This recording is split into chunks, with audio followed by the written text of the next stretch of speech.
The black sheep. Let's talk about it. The black sheep, the misunderstood one, the questioner, the wanderer, the one who never quite fit in, the one who always made them uncomfortable, the one who didn't accept just because as an answer. You didn't ask to be different, you just were. You didn't ask to feel everything so deeply. You just did.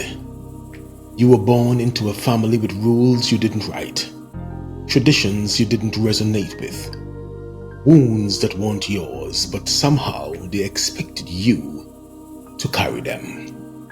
You saw things they pretended not to see. You felt energy that they ignored. You asked questions that made the room go quiet.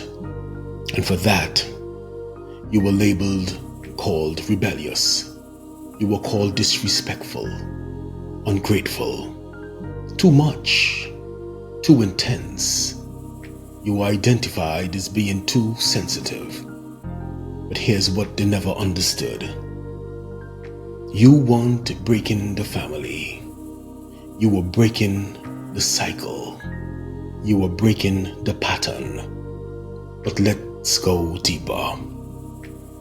From a psychological lens, the black sheep is usually the one who refuses to comply with the unspoken contract of the household. The one who doesn't know how to fake it like the rest. The one who refuses to carry shame in silence. The one who stops enabling the narcissist. The one who names the abused. The one who breaks the code of silence. The one who stops the bleeding by bleeding publicly. You are the truth teller. And truth in the family built on denial is treated like betrayal. But let's zoom out even more. On a spiritual level, you are the ancestral disruptor. The one who's sent to interrupt the karmic momentum of dysfunction. The one who incarnated not to maintain the name, but to purify the bloodline. You weren't sent to play your role. You were sent to rewrite the script. You carry the soul contract of the lineage liberator, and that's not an easy role. It means isolation. It means misunderstanding, projection, being cast out not because you're wrong, but because you were right too early. Your awakening feels like betrayal to those still asleep. On an esoteric level, the black sheep is often the oldest soul in the room, the one who's lived through many lifetimes and can no longer stomach the illusion. You reject tradition not because you hate it, but because you don't resonate with it. It no longer carries the frequency of truth for you. What they call legacy, you feel as limitation. You challenge the system, not because you're rebellious, but because you are seeking relevance. Your spirit is allergic to stagnation, to playing dead so others feel comfortable. You're like Joseph, the one whose dreams didn't make sense to them. Your visions disturb the order. Your clarity triggers their denial. You're not cursed. You're called. Like David, you were overlooked because they judged you by external measures. But what matters to them? Titles, traditions, surface-level accolades mean nothing to you. You weren't sent to be liked. You were sent to be light. They couldn't direct your part because your assignment was already defined. It was defined before you were even formed in the womb. On an energetic level, you vibrate on a different frequency. You were tuned to truth before you even had language. And that frequency, That frequency disturbed the static they had learned to live in.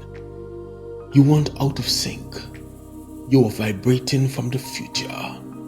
They just couldn't hear you yet. Still, you tried to fit in.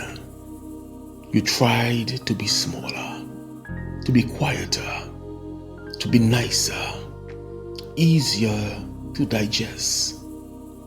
You wore the mask. You played the role. You even tried to unfeel. But it never worked.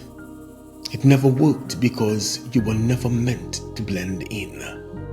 You were meant to stand out. You were meant to break through. So here's what I want to say to you. The black sheep, the misfit, the cycle breaker. You're not the broken one. You're the breaker of the illusion. You're not the curse. You are consecrated. You weren't born to repeat what they've done. You were born to remember what they forgot. And I know you heard it said that blood is thicker than water. But let me tell you something truer. Spirit connects deeper than blood. Spiritual family is real. You don't need to keep bleeding for people who won't clean the knife. Let me give you 5 soul directives to follow. 1. Stop apologizing for who you are. You are not too much. They were too conditioned. You are the medicine, even if they can't swallow it yet. 2. Honor the sacred role you chose. You didn't get dropped into that family by accident. You are the upgrade, the vibrational correction, the reboot of the bloodline. 3. Grieve the belonging you never had. You may never get the approval you craved for. Grieve that, and then choose to belong to your own soul. 4. Build the family you never had. Find your frequency tribe. Create communion with those who speak your soul's language. Let kinship be a matter of resonance, not history. 5. Remember, your difference is divine. You were never meant to fit in a system you came to change. Your truth is disruptive. It is disruptive for a reason. Stay strange. Stay sacred. Stay you. You are the ancestral earthquake, the soul they prayed for but rejected when it arrived in unfamiliar form. You're not the black sheep. You are the golden thread, the divine deviation, the one who said the dysfunction ends with me. And for that, you are